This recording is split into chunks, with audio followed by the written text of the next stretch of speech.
안녕하세요. 김선민입니다. 오늘은 오랜만에 웨스트민스터 소요리 강의를 시작해 보도록 하겠습니다. 오늘은 22번째 시간 그리스도의 높아지심입니다. 오늘의 문답을 읽고 답을 하고 오늘의 이야기를 나눠보도록 하겠습니다. 28문 그리스도는 어떻게 높아지셨습니까?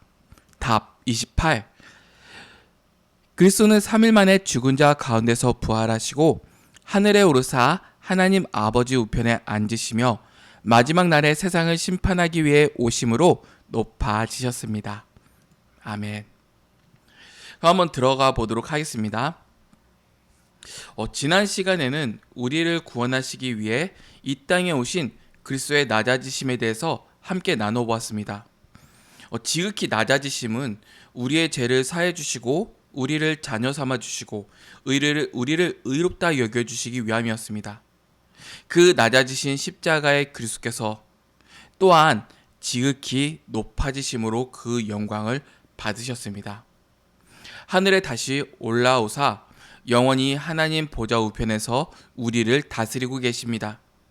장차 다시 오실 주님을 기대하는 마음으로 이 시간에는 주님의 높아지심에 대해서 함께 생각해 보도록 하겠습니다. 먼저 그리스도의 높아지심을 나누고자 한다면 그리스도의 높아지심의 네 가지 모양을 알아야 됩니다. 이 네 가지 모양을 이렇게 생각해 볼 수 있습니다.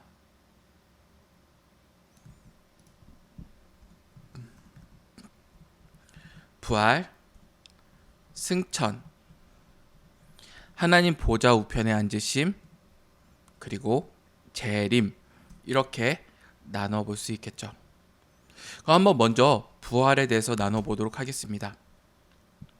그리스도의 높아지심 1단계, 그리스도의 부활.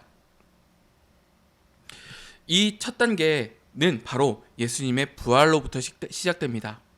예수님의 부활은 매우 중요한 사건이죠. 왜냐하면 인류 역사상 처음 일어난 일이기 때문입니다. 근데 우리는 이런 생각을 하죠. 성경을 보면 예수님 이전에도 죽었다 살아난 경우가 있지 않았나, 이런 생각을 하는데 왜 처음 일어난 일이라고 할 수 있을까요? 이는 예수님의 부활은 그러한 성경에서 나왔던 소생과는 차원이 다릅니다. 단순히 죽었다가 살아난 정도가 아니라 죽기 이전의 몸보다 범죄하기 전 태초의 아담이 가진 몸보다 비교할 수 없을 정도의 영광스러운 몸으로 부활하셨습니다. 부활체는 과연 어떤 몸일까요? 이는 더 이상 죄를 지을 수도 없고 더 이상 아플 수도 없고 더 이상 죽을 수도 없는 몸입니다. 예수님의 부활은 장차 하나님 나라에서 경험할 일이 이 땅 가운데 최초로 발생된 일입니다. 그래서 예수님의 부활은 새 시대의 출발이 되는 것입니다. 부활은 하나님께서 약속하신 영원한 나라에서 사는 삶의 첫 시작이기도 하죠. 그래서 예수님의 부활은 인류 역사에 있어서 최초에 발생한 영생의 삶이 어떠한가를 보여주는 모범입니다. 사망 권세를 이기신 이 부활은 또한 승리의 사건이죠. 무엇에 대한 승리입니까? 바로 하나님 나라 모든 원수들에 대한 승리입니다. 그러나 현실적으로 우리가 아직 죄를 짓고 있기 때문에 이 승리가 실제적으로 느껴지지 않을 수는 있습니다. 아직도 우리는 육체는 죄의 값으로 죽을 운명을 기다리고 있죠. 아직도 이 세상에는 어둠 권세 아래에 있습니다. 비진리와 거짓이 이 땅 가운데 있죠. 죄의 불속임과 불순종의 아들들의 역사가 우리를 미혹함으로 높아지신 그리스도의 승리를 못 보게 합니다. 그러나 진리는 무엇일까요? 바로 예수 그리스도께서 승리하셨다입니다. 더 이상 죄와 죽음은, 그 사단은 우리를 공격할 수 없습니다. 그들은 패잔병에 불과하죠. 이 땅에 죄가 사라지고 마귀가 우리를 지배하는 일이 사라지는 것은 시간 문제일 뿐입니다. 부활을 통해서 그리스도께서 하나님 나라의 왕이라는 사실이 온 천하에 공표되었죠. 이것이 역사 가운데 일어난 승리의 사건입니다. 그래서 한 주간의 끝인 토요일에 그리스도를 고대하는 마음으로 드려졌던 안식일의 예배 또한 예수님이 오심으로 말미암아 승리하신 그리스도를 기념하기 위해 주일로 옮겨지게 되었습니다. 그리스도의 승리로 말미암아 우리는 이제 뒤를 돌아보는 사람이 아닙니다. 그리스도는 한 주간 첫날에 승리하신 예수님을 다시 돌아보면서 승전가를 부르는 사람들이 모이는 날이죠. 또한 예수님의 부활을 통해서 하나님께서는 우리를 의롭다 하고 여겨주십니다. 장차 우리가 영화를 입게 되는 모든 이유가 예수님의 부활 사건 속에 담겨져 있죠. 부활의 모든 혜택을 우리에게 모두 다 적용시켜 주셨습니다. 그래서 우리는 더 이상 죄인이 아니라 의인입니다.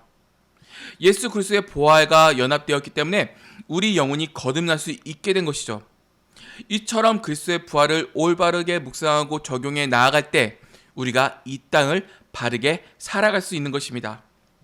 지금 우리 마음속에는 죄의 법과 은혜의 법이 함께 다투고 있습니다. 우리가 이러한 싸움의 죄를 이기고 의로움을 선택할 수 있는 것도 예수 그리스도의 부활의 능력이 우리와 연합되어 있기 때문입니다. 가능한 것입니다. 비록 지금은 이 땅의 육체에 매여 있지만 그리스도의 부활의 영광을 통해서 장차 우리가 누리게 될 영화로운 그 날을 소망할 수 있게 된 것이죠. 두 번째, 승천입니다. 이어서 예수님의 높아지심은 부활하시고 승천하시는 사건으로 이어집니다. 성경에서는 하늘을 3단계로 나누어 설명하죠. 하나는 가시적으로 우리 눈에 보이는 창공을 의미하고, 둘째는 대기권보다 높은 우주 공간 전체를 말합니다. 세 번째 하늘은 하나님과 천사들 그리고 먼저 죽은 신자들이 거하는 곳이죠. 예수님의 승천은 오셨던 곳으로 다시 되돌아간 사건이었습니다. 예수님은 이곳을 아버지의 집이라고 부르기도 하셨으며 하늘 또는 낙원이라고 하셨습니다. 사도 바울은 하나님의 은혜로 이곳 삼층천에 다녀왔다라고 증언하였습니다. 그러나 예수님께서 승천하셨을 때에는 먼저 하늘에 계셨을 때와는 다른 상태로 올라가셨습니다. 이 땅에 오시기 전에는 신성을 가진 하나님으로 계셨지만 부활하고 승천하셨을 때는 완전한 인간의 인성도 함께 가진 상태로 올라가셨죠. 그리스도께서 성도가 맞이해야 될 부활의 모델이 되셨듯이 그분의 승천 또한 우리의 본보기가 됩니다. 우리는 지금 이 땅에 있지만 영적으로 예수 그리스도와 함께 그곳에 있습니다. 우리의 희망권은 이 땅이 아니라 하늘나라에 있다라는 사실을 기억해야 합니다. 그렇다면 예수님께서 왜 하늘로 다시 올라가셨을까요?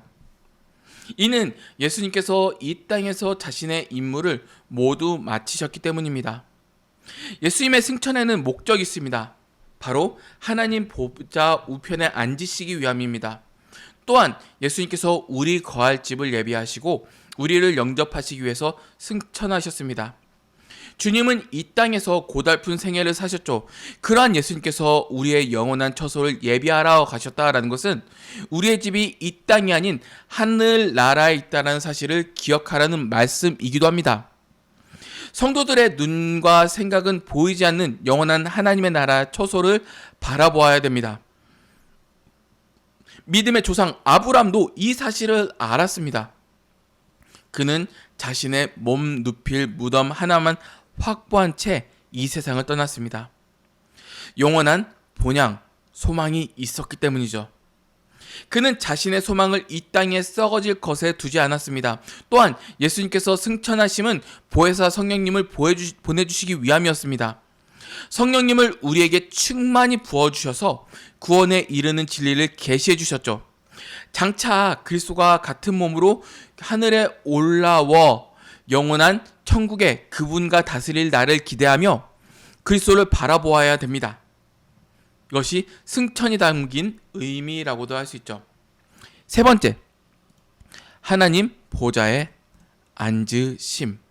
보좌 우편에 앉으심. 보좌요. 예수 그리스도의 높아지심 3단계는 하나님 보좌 우편에 앉아 계심으로써 이어집니다. 우리는 승천과 하나님 보좌 우편에 앉으심을 구별해야 됩니다.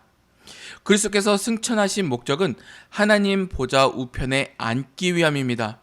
승천은 한 번 일어난 일이지만 보좌 우편에 앉으심은 영원히 거기 계신다라는 뜻이죠. 성경에 하늘에 올라옴을 받은 사람들은 여럿이 기록되어 있습니다. 그러나 하늘로 올라갔다고 해서 승천했다고 하여 다 하나님 보좌 우편에 앉은 것은 아닙니다.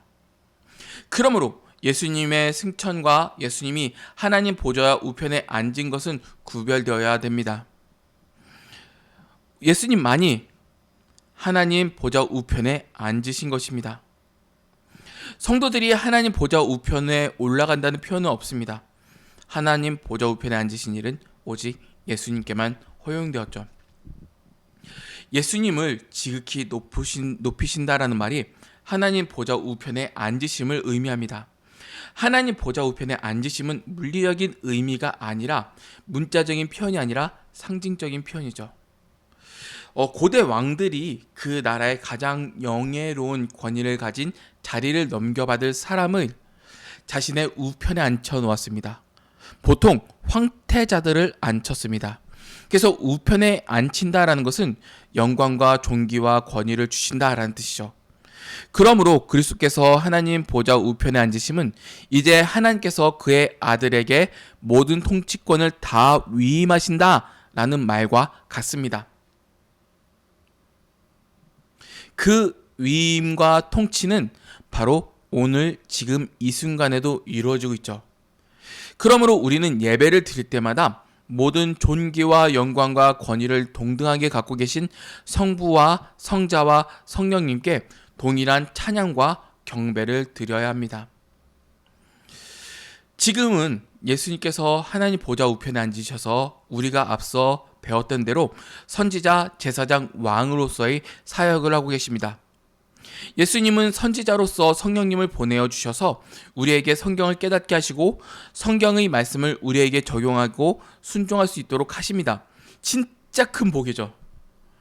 세상에 예수 그리스도 믿는 사람 외에 가질 수 없는 복입니다.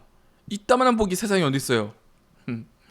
우리가 설교를 듣고 말씀을 깨닫고 마음의 감화를 받은 모든 일이 성령님께서 우리 안에 이루시는 일들이기 때문에 우리의 공로가 아님을 알고 있습니다. 그렇게 마땅히 하나님께 감사를 드려야 됩니다. 또한 예수님께서 제사장으로 사역하시고 계신다라는 의미는 우리를 위해서 중보하고 계신다라는 의미죠. 이미 십자가 위에서 죽으신 그 모든 속죄 사역을 근거로 하나님 앞에서 우리를 위해서 간구하고 계십니다.